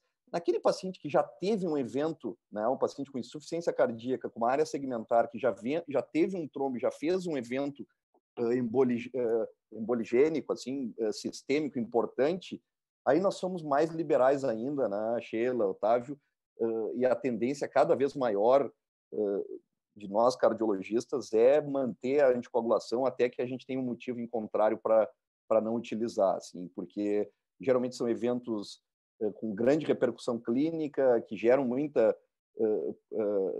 comprometimento funcional no paciente. Então, cada vez mais uma ideia de manter ad eternum, exceto e salve alguma contraindicação ou alguma complicação no segmento do paciente. Guilherme, antes de tu passar para a prevenção secundária, a gente sempre tem uma esperança de que vocês comecem a anticoagular o paciente com insuficiência cardíaca antes deles chegarem na gente. Não sei se a Gisele e o Otávio têm a mesma percepção. Porque esse paciente com insuficiência cardíaca grave, um horror, a gente sempre fica com vontade que vocês anticoagulem antes de ter um trombo e ele chegar a ter um AVC, né? E a gente está vendo isso há muito tempo, desde o WARSEV, que foi lá em 2012 a publicação para a prevenção primária, que se comparou, então, anticoagulação versus antiagregação, que não teve diferença, foi um estudo negativo, mas que tinha uma impressão de que no segmento a longo prazo parecia que a curva separava um pouquinho, mas isso não nos autorizou, né, a pensar em anticoagular precocemente esses pacientes. Não sei se a Gisele ou o Otávio tem alguma percepção diferente em relação a isso. Eu acho que... Pode falar, Gigi. Pode falar, Gi. Não, pode falar, tá? Não, eu ia só comentar que eu acho que existe uma grande lacuna nesse meio todo aí, né, gente, que é o paciente com Chagas, né? Que é um paciente que a gente sabe que a miocardiopatia chagásica, ela é pró-trombótica, ela é pró-inflamatória, existe um quadro aí, e muitos pacientes que a gente vê, né, muitas vezes com AVC criptogênico, e tem doença de Chagas, na verdade, mas não tem doença de Chagas cardíaca, mas não tem uma lesão definidora de anticoagulação. Então, o paciente não tem um FA, ele não tem um trombo apical, ele não tem um aneurisma apical, ele não tem uma fração de ejeção tão reduzida assim, né? E a gente fica com aquela impressão de que a gente não está capturando todo o impacto da doença de Chagas no risco pós-trombótico, né? Então, assim, é um anseio antigo da gente isso, eu acho que a gente ainda vai conseguir fazer um estudo randomizado, né, de anticoagulação e outras estratégias para paciente com doença de Chagas, com manifestação cardíaca, para prevenção de AVC, né? Então, Otávio, é uma equipose muito grande ainda. Acho que tu tocasse num ponto super importante. A doença de Chagas, além do aspecto inflamatório que é inerente a ela tem uma característica que, em alguns aspectos, ela mimetiza até a doença isquêmica, porque ela gera alterações segmentares. E, às vezes, até a gente faz diagnóstico de cardiopatia chagásica porque a gente vê essas alterações segmentares no paciente que não tem doença isquêmica, né? Então, alterações segmentares em parede inferolateral, em parede inferior, além daquela coisa que é mais clássica do aneurisma apical, elas geram um substrato adicional para estase e formação de trombo, né? Então, realmente aqui é um paciente que dá vontade de anticoagular, né? E acho que aqui é uma margem que realmente a gente tem, né, Sheila, Otávio, escassez de dados. Então, a opinião do especialista é importante, o sentar e discutir como time os prós e contras da anticoagulação, conversar com o paciente. Acho que aqui realmente tem espaço para que a gente eventualmente adote uma estratégia off-label, né? Porque realmente faltam evidências. Então, eu para mim, o paciente assim que mais me gera vontade de anticoagular, embora não tenha um evento, então eu tenho procurado muitas vezes, assim, com o olho, aquele paciente pós-infarto. E, infelizmente, a realidade nossa brasileira, os pacientes pós-infarto chegando tardiamente, né? Então, a gente encaminha para angioplastia primária tardia, ou às vezes o paciente chega já depois de 12 horas com um baita do infarto anterior, com muita disfunção, com substrato muito grande para o desenvolvimento de trombo. São pacientes que estão com AS, estão com um segundo antiagregante, mas a gente fica com uma vontade assim de associar algum anticoagulante. E agora com os DOAs, com o perfil de segurança maior, talvez esse perfil, o estudo Commander ali, ele nos freou um pouquinho, assim, mas não, ele não selecionava bem esse paciente, embora fossem isquêmicos, eles não necessariamente tinham que ter alterações segmentares e não necessariamente tinham alterações segmentares anteriores apicais, assim, que é onde realmente o trombo se forma, né? Então, talvez nos próximos anos a gente passe a anticoagular mais esses pacientes aí. Eu ia falar justamente isso, né, Guilherme, que o ARCEF é um trial da época que a gente não tinha DOAC, né? Então, algumas situações em que eu acho que se justifica, né, mesmo sem evidência tão clara, se você tem uma ressonância que mostra uma embolia assintomática, né, então o paciente fez a ressonância por outro motivo, às vezes para pesquisar a cognição, você acha lá a lesãozinha meio embólica, eu acho que não tem dúvida, né, de que esse é um paciente de altíssimo risco e que a gente não vai ficar esperando as evidências para tomar uma atitude frente ao paciente. Sim. Ariane, alguma conduta diferente em relação a isso? Paciente com insuficiência cardíaca. Deixa eu só ativar meu microfone. Aqui, ativei. Então, Sheila, acho que isso é interessante. Ele colocou muito bem a questão da questão do paciente com doença de Chagas, porque a gente vê os trombos e os aneurismas apicais, né, que é onde se forma o trombo, e a gente fica com essa tentação. Então, assim, a tendência, como o Guilherme disse, né, a gente procurar o trombo. A gente sabe que talvez ele esteja ali e que o paciente, a gente não vai esperar chegar em vocês para a gente pensar em fazer anticoagulação, né? Mas os dados ainda não permitem essa anticoagulação profilática, né? Então, o que a gente faz é uma busca ativa pela fibrilação atrial e uma busca ativa pelo trombo intracavitário. Eu vou falar para vocês que eu muitas vezes peço ressonância justamente para tentar achar esse paciente que está ali, e para eu justificar a minha anticoagulação.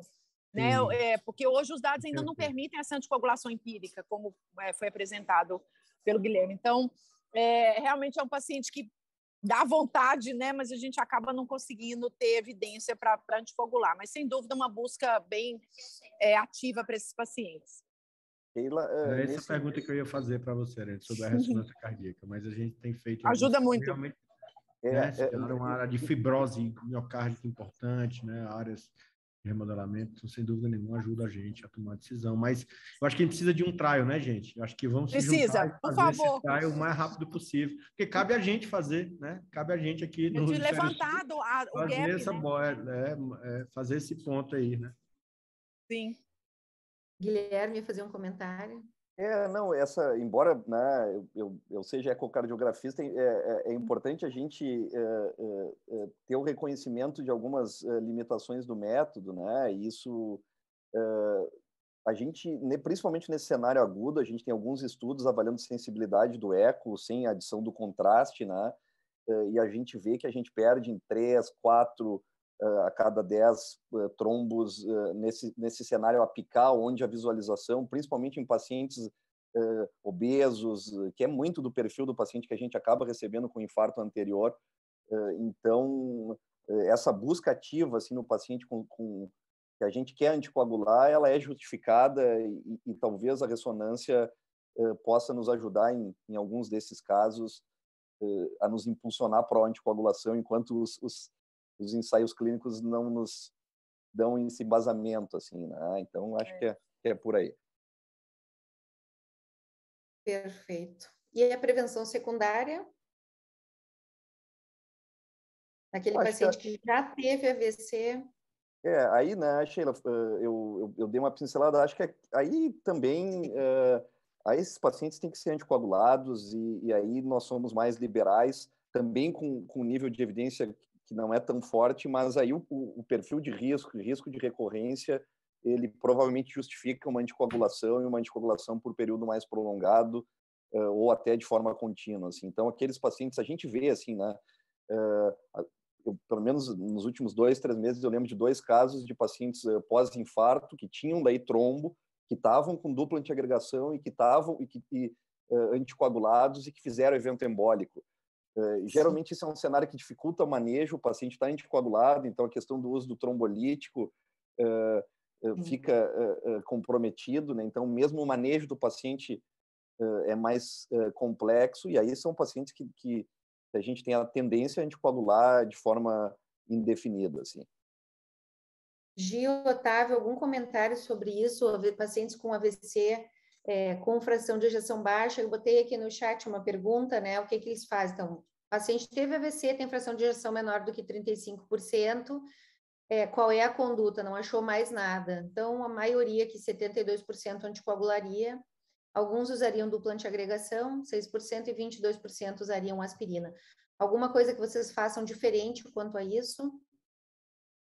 A minha tendência é anticoagular também, Xeninha, concordo. Acho que, assim, faço uma investigação bem exaustiva, arterial, né? Hoje a gente tem valorizado aí as placas não estenosantes, então costumo fazer ressonância de parede para ver se aparece alguma plaquinha minha aí dessas que a gente está procurando no estudo axiomático, mas se não tem nada, e eu estou convencida, né, de que é um cardioembólico, eu costumo anticoagular. Às vezes até monitoro também com transcraniano, para ver se passa embolia espontânea, né? Então, meio que para me justificar da anticoagulação sem uma evidência assim clara, mas a maior parte dos nossos pacientes com baixa fração de ejeção e que não tem outra etiologia estão anticoagulados. Otávio? Eu também concordo. Eu acho que a gente precisava, na verdade, as evidências não são tão fortes quanto a gente tem na fibrilação atrial, né? Mas a gente encontra paciente com AVCs em múltiplos territórios. Às vezes o cara tem um AVC de um lado, do outro, território posterior, anterior, e uma fração de ejeção reduzida com áreas de acinesia, né, ventricular. Então, assim, a gente, em geral, na prevenção secundária, anticoagula esse paciente que a gente não encontra nada, ele tem uma fração de ejeção baixa, uma miocardiopatia dilatada, né? Em geral, a gente anticoagula. É importante pesquisar por outras etiologias, nem sempre o paciente tem uma causa só, né? Como a Gisele comentou, mas eu acho que, em geral, a gente anticoagula esse paciente também. Um ponto de discussão é se a gente pode usar DOAC para esse paciente, né? Acho que esse é um ponto de discussão, porque esse estudo não existe ainda, um estudo, né, que comparou exatamente de forma clara, né? O fato é que, na prática, a gente tem usado, em alguns casos, o DOAC também para esse paciente que tem uma fração de ejeção reduzida, tá? Apesar de não ser um nível de evidência igual ao da aspirina, né? Mas, em alguns casos, a gente tem usado. Eu queria ouvir até a opinião de vocês aí, se vocês vocês usam sempre Marevan para esse paciente com fração de ejeção reduzida, que você está anticoagulando com AVC provavelmente cardioembólico aí, ou vocês usam DOAC também?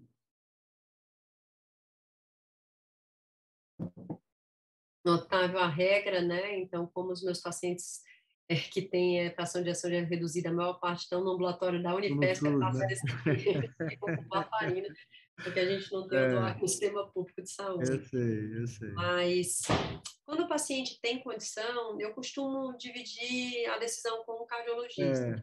Então, eu acho que, em algumas situações, como a gente está numa zona de evidência free, né? Então a gente não tem evidência nem para uma coisa nem para outra, eu acho que é razoável usar DOAC.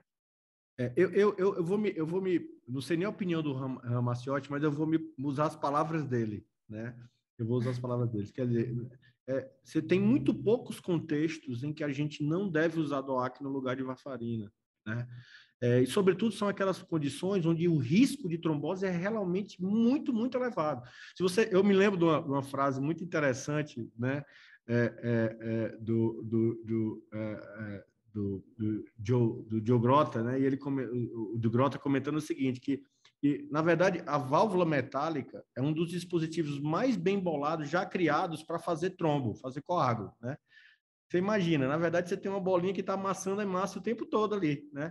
Então, assim, realmente, você anticoagular um paciente com uma válvula metálica com DOAC, a anticoagulação da varfarina, ela tem uma meia-vida muito maior, né? Ela flutua muito menos, né? A anticoagulação do DOAC, provavelmente, ela flutua muito mais, é suficiente para evitar trombodistase. Mas uma válvula metálica que precisa, né, que está formando coágulo o tempo todo, é como o Reumaciol disse, o paciente atrasou a medicação, né? Ele forma um coágulo, ele faz trombose na válvula, né?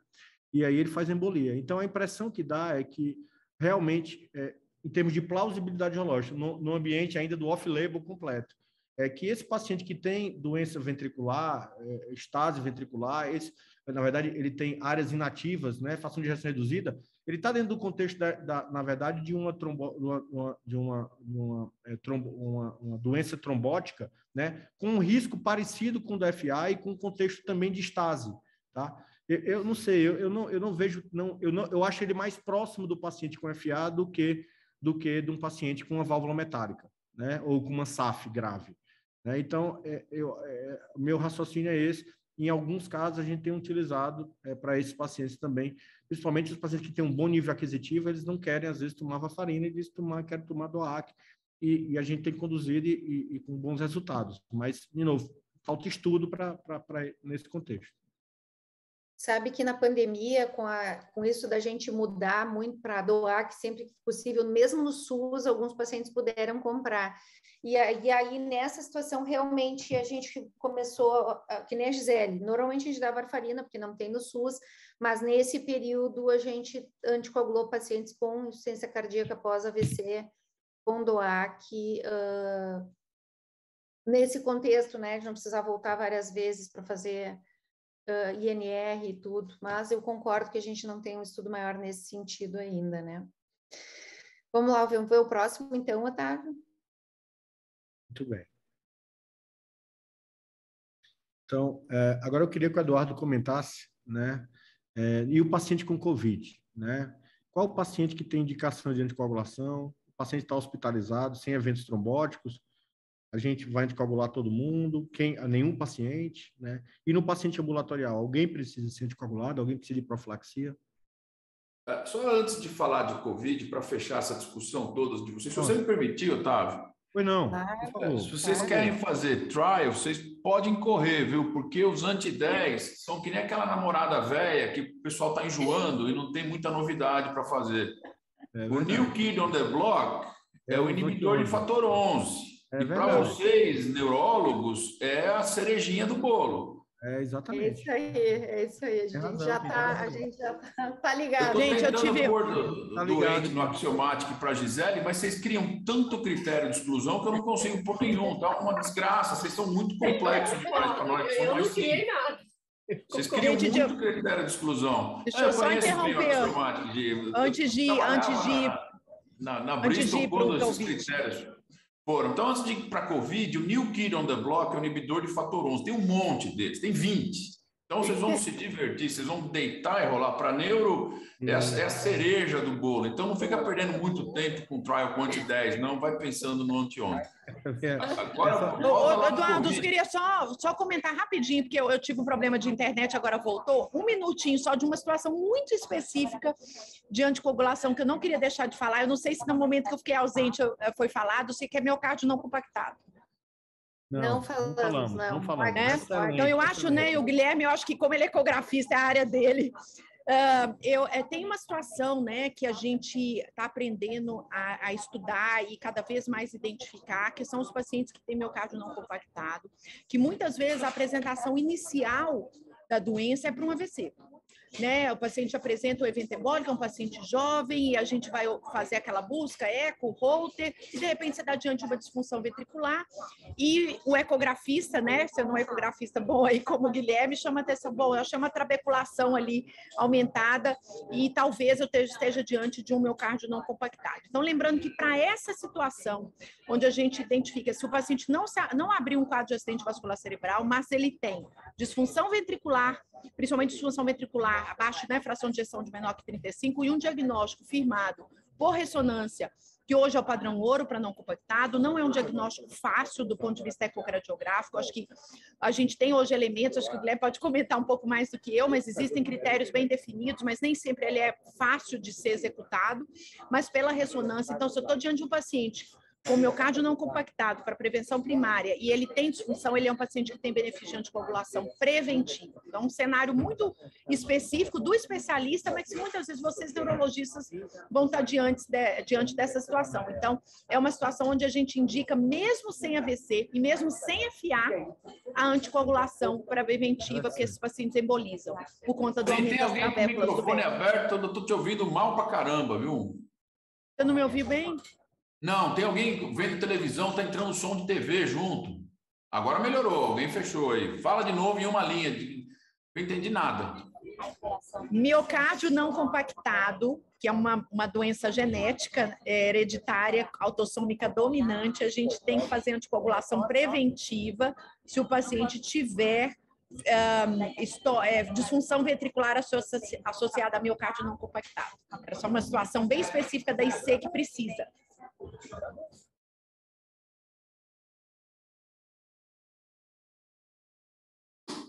Beleza, agora entendi. Perfeito, excelente. Só para não deixar passar, porque eu estava falando e cortou, e aí ficou meio sem...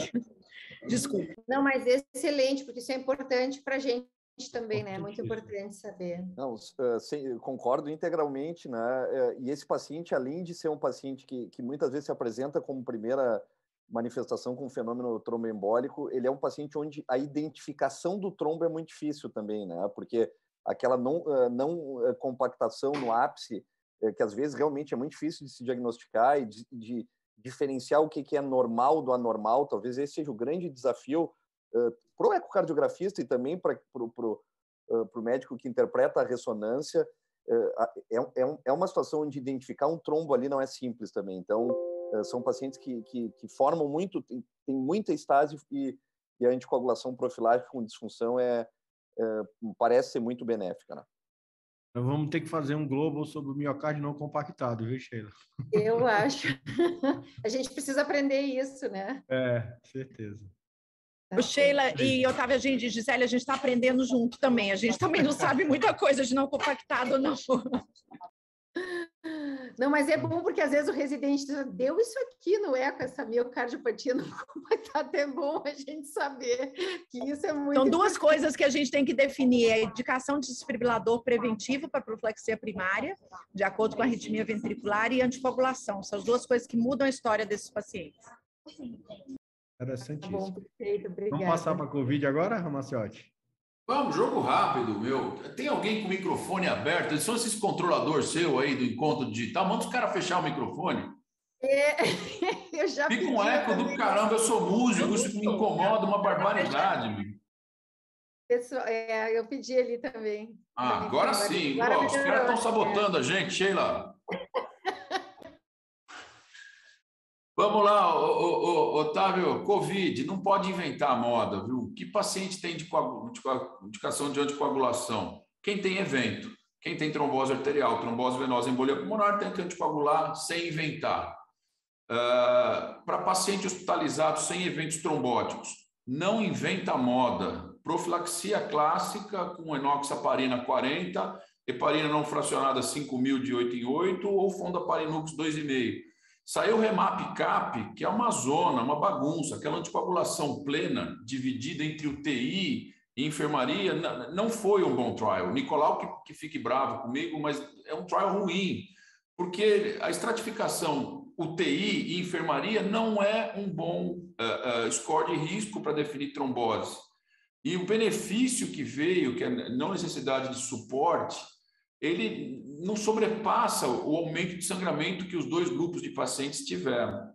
Então, fazendo uma long story short, paciente hospitalizado, por enquanto, só seleciona muito bem quem você quer anticoagular pleno, que talvez sejam os doentes com dedímero acima de 4, com risco cardiovascular muito alto, pelo estudo REP-COVID do Spirópolis. O resto não inventa moda, é doente, particularmente em UTI. Anticoagular pleno na UTI deu ruim, deu errado, sangra muito. Dose clássica. Para paciente na alta, a gente fez o Michele. O Michele foi bem pragmático, eu apresentei ele no late breaking do Europeu de Cardiologia e dia 15 agora está numa revistona padrão Sheila, assim, bem legal.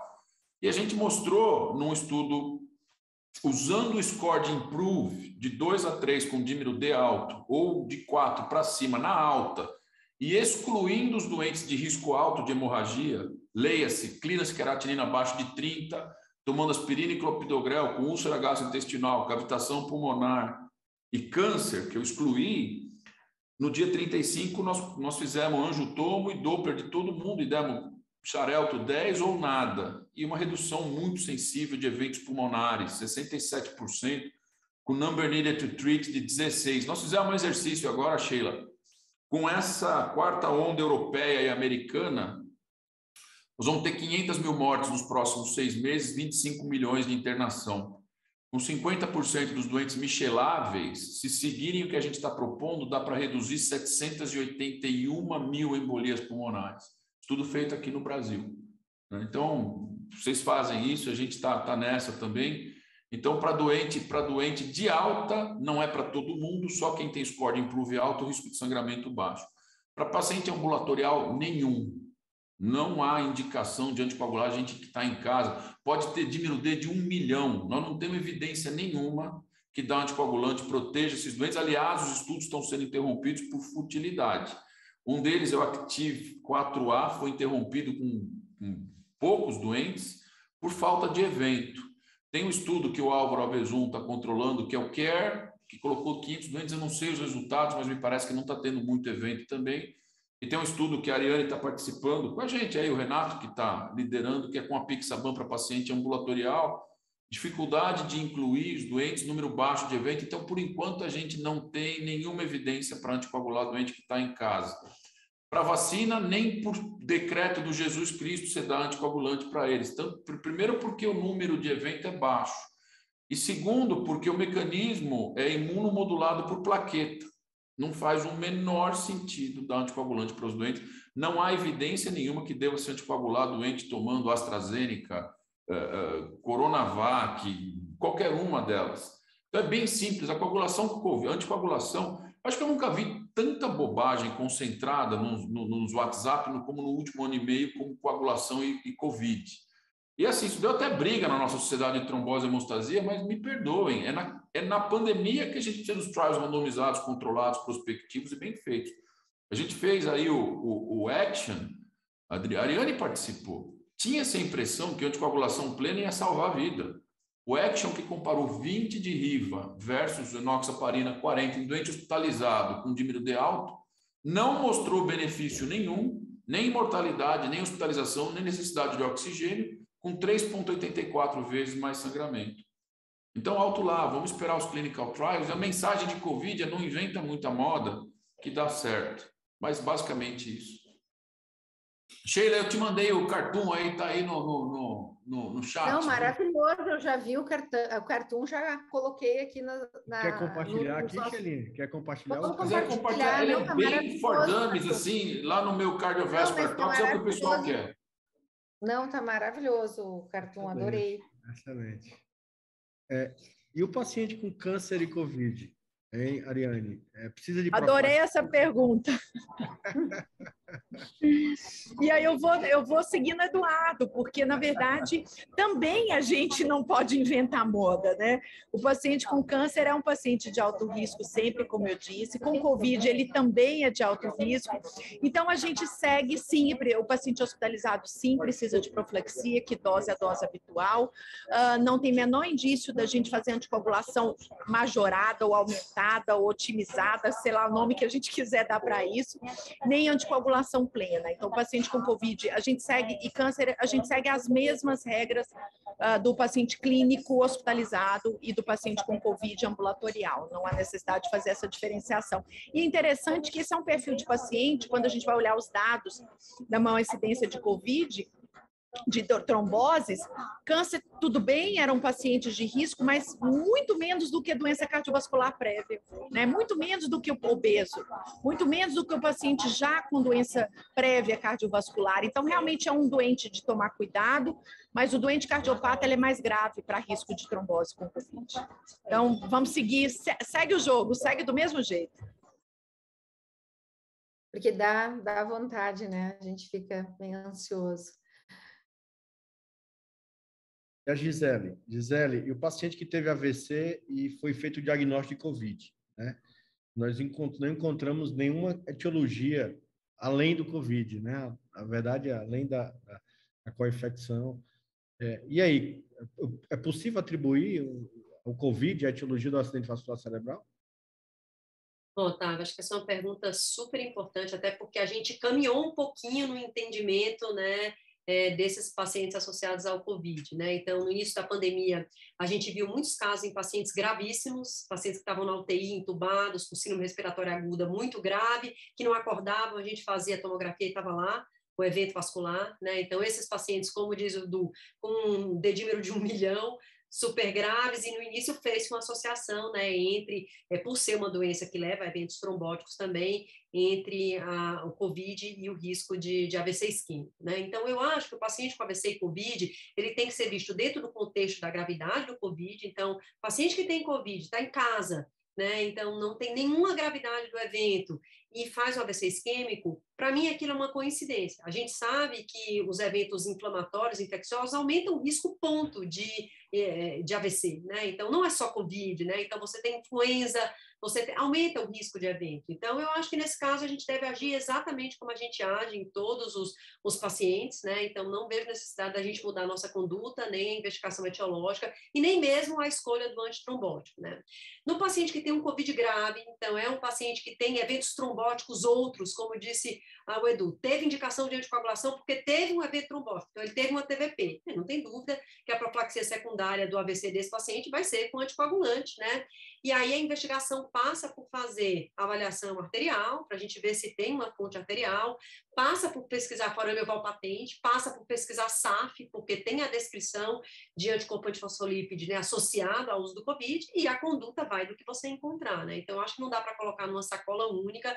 Vai ter paciente com COVID também que merece anticoagulação, né? Então, alguns que têm um evento merecem, mas o AVC, por si só, ele não é uma indicação de anticoagulação do paciente com COVID. A gente tem que contextualizar. Excelente, Gia. É exatamente assim que eu penso também. Eu acho que, inclusive, é o próximo slide. Né? A Sheila né, a Gisele já respondeu. É exatamente assim que eu penso. Na verdade, Gia, aqueles casos, né, a gente vê na literatura 5,9% dos pacientes com COVID aí grave vão ter acidente vascular cerebral, né? Mas a maioria dos casos, a grande maioria dos casos, a impressão que dá é que o COVID foi o empurrãozinho que faltava para o paciente ter AVC, né? Era aquele paciente que já tinha outras comorbidades, já tinha um risco elevado de acidente vascular cerebral, já tinha, né, uma cardiopatia, já tinha hipertensão, já tinha diabetes, já tinha... E como qualquer outro quadro séptico, como qualquer outra infecção, né, o COVID foi aquele empurrão a mais que ele tinha para fazer AVC, né?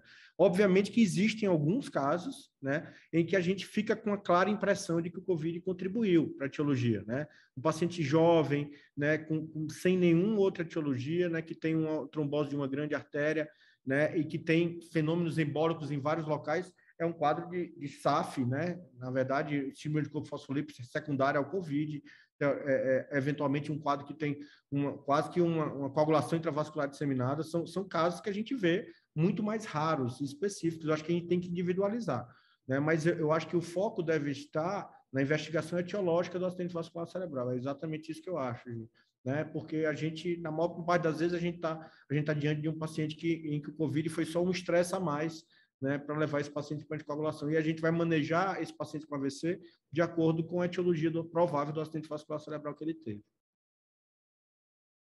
Nós temos companhia aí, Eduardo? Nobre. Já deu 9 da noite aqui, ela esmurra a minha porta e ela participa de tudo. Eu tenho reunião com a Anvisa, às vezes, essas coisas de anticoagulação. Tem aqueles ad hoc, ele esmurra a porta, ela entra, cumprimenta todo mundo. Senão não tem. É isso aí. Oi, Lulu. Fala oi, Pariane. Ela é amiga da Ariane. Fala oi, Tia Oi, Ariane. Lulu. Cadê o robô? Foi na minha festa, cadê o robô? Cadê o robô? Fiz uma festa de aniversário que tinha um robô, ela dançou horrores. Né, Lulu? Fala, Tia Ariane. Fala oi, Ariane. Oi. Fala oi, Pacheco. Fala assim, cambada de neurologista, complicado. Gente, mas nós já quase encerrando, né? Falta o Guilherme nos contar o que vocês fazem, Guilherme. Deixa eu só aproveitar para fazer a propaganda, né? Acho que vale citar aí a série clínica liderada pelo Brainer, do Com Brasil, né? Que é uma série com mais de 300 pacientes com AVC e COVID, né? Todos nós participamos, ganhou o prêmio Norberto Cabral aí no nosso congresso. Então, acho que isso vai contribuir bastante para a gente entender e da série dele, né? Então, o que a gente tem visto é isso, é mais uma concomitância do que uma impressão de etiologia, né? Então, em breve a gente vai estar analisando aí a publicação e eu acho que vai contribuir para o mundo todo, né? Bastante paciente, todos muito bem caracterizados, porque todos de centros como os nossos, que investigam, tem aí a etiologia em detalhe do paciente com COVID. Vai para a revistona padrão Sheila, Gisele? Bom, o prêmio já ganhou, né, Sheilinha? O prêmio no Congresso já foi, agora depende do Dr. João Braille. Revistona padrão Sheila tem que né? É bem ambicioso, né? Mas vamos Demora lá. para chegar na revista padrão Sheila, viu? Demora. Sheila tá aí, vocês conseguem, vocês estão Demora. enfiando New England, por que não? Demora. É muita escalada, viu? Guilherme, o que vocês fazem, então, paciente com Covid, com doença, então, coronariana? Eu acho que, como os colegas colocaram, a gente habitualmente também segue a mesma conduta dos pacientes normais com infarto com supra. Então, a gente, obviamente, tem todo um cenário mais difícil de realização da angioplastia primária, todos os cuidados relacionados à questão de contaminação de equipe, mas, afora isso, o paciente é tratado da mesma forma, dose de ataque de AS, um segundo antiagregante, acionar a hemodinâmica, né, onde isso não é possível, trombolítico, e reperfundir o vaso de forma mais precoce possível. Obviamente, o Covid nos colocou diante de algumas situações não tão corriqueiras, assim, por exemplo, pacientes um pouco mais jovens, onde teve um caso muito emblemático que a gente atendeu, um paciente que tinha uma trombose muito extensa da artéria descendente anterior. Então, daí a gente usa um pouco das informações que são pobres do cenário não Covid, e aí a gente pode lançar a mão, por exemplo, de trombectomia aspirativa, que de rotina nos ensaios clínicos falhou, mas em cenários com alta carga trombótica, como, por exemplo, alguns pacientes com Covid sem fatores de risco para aterosclerose pode apresentar. E algumas vezes a gente tem também um ensaio clínico de FUR-EMI que testou essa hipótese em pacientes com alta carga trombótica, abrir o vaso e não colocar o stent de imediato, anticoagular o paciente, mandar o paciente para uma unidade coronariana e aí deixar ele anticoagulado, reestudar ele em 24, 48, 72 horas. Pelo menos, assim, esse caso, assim, que tinha essa trombose extensa, foi a conduta que a gente fez uma trombectomia aspirativa, conseguiu abrir o vaso, a carga trombótica era enorme, não parecia ter placa instável. Às vezes é difícil, só pela angiografia, a gente saber isso, né? Muitas vezes tem que lançar mão de outros métodos de imagem, ultrassom intracoronariano ou tomografia, que nem sempre estão disponíveis, e muitas vezes ali naquele cenário agudo a gente tem que tomar uma decisão rápida. Então, aqui, de novo, a gente usa informações de alguns estudos, e aqui o cenário do infarto com supra exclusivamente trombótico, ele é menos estudado, né? Geralmente a gente tem alguma placa aterosclerótica, nem que seja uma placa menor, mas com critérios de vulnerabilidade, de instabilidade, mas existe essa possibilidade da gente não fazer o fluxo convencional, e isso é embasado não no cenário COVID, e a gente acabou fazendo, e tem outros relatos por aí de estratégia parecida de dar a dupla antiagregação, fazer a trombectomia aspirativa para abrir o vaso e aí deixar o paciente anticoagulado e reestudar, fazer um second look assim, num outro momento para ver se ainda tem trombo. Quanto tempo deixar esse paciente anticoagulado, a gente não sabe, né? Essa resposta a gente realmente não sabe. Muitas vezes a gente faz uma anticoagulação um pouco mais curta, assim, no cenário não COVID, 48, 72 horas, mas em especial nesse paciente, assim, a gente estendeu um pouco a anticoagulação, porque foi um caso muito atípico, com uma carga trombótica que a gente raramente vê. Então a gente foi deixando um pouco mais a anticoagulação na ideia, assim, de esfriar aquele processo todo e prevenir recorrência. Esse estudo de FUR-EMI, ele mostrou que a estratégia de anticoagular e não colocar o stent direto reduziu a taxa de no reflow ou slow flow, assim, né? Então aquele fluxo mais lento ou que não chegava na ponta da artéria foi diminuído com essa estratégia, e a gente acaba em casos muito selecionados utilizando ela, assim, e no COVID de forma parecida com o cenário não COVID. Perfeito. Tem mais alguma coisa, Otávio? Eu acho que era isso que a gente tinha para discutir, Shelly. Tem alguns slides só porque eram de recursos aqui, mas acho que era mais ou menos isso que a gente tinha para discutir. Perfeito. Pessoal, maravilhoso. Não sei se alguém tem mais algum comentário de alguma coisa que a gente não falou aqui. Acho que foi super bom, assim, a discussão maravilhosa, super elucidativo, né? São dúvidas do dia a dia mesmo. Então, foi super legal a gente poder conversar aqui com gente que tem experiência nessa área. Acho que realmente maravilhoso. Nós estamos quase encerrando o Global, né? Então, eu queria convidar todos, porque semana que vem é o Global Stroke Alliance de encerramento do ano, e a gente vai falar sobre a interação coração e cérebro no AVC agudo com Luciano Esposato. Então, convidamos todos a estarem aí no último Global do ano, mais curtinho, vai ser só 1 hora para a gente encerrar, então, com chave de ouro.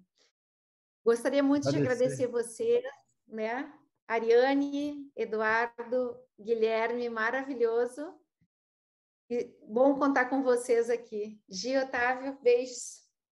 Até semana que vem, pessoal. Tchau, gente. Muito obrigado pela ajuda, né, a compreender todos esses cenários complicados aí, né? A gente que é neurologista, né, Eduardo? A gente tá... vocês são muito complicados, né? Otávio, se encontrar o Avelar, manda ele me ligar. O cara não responde mais celular. Vamos mandar.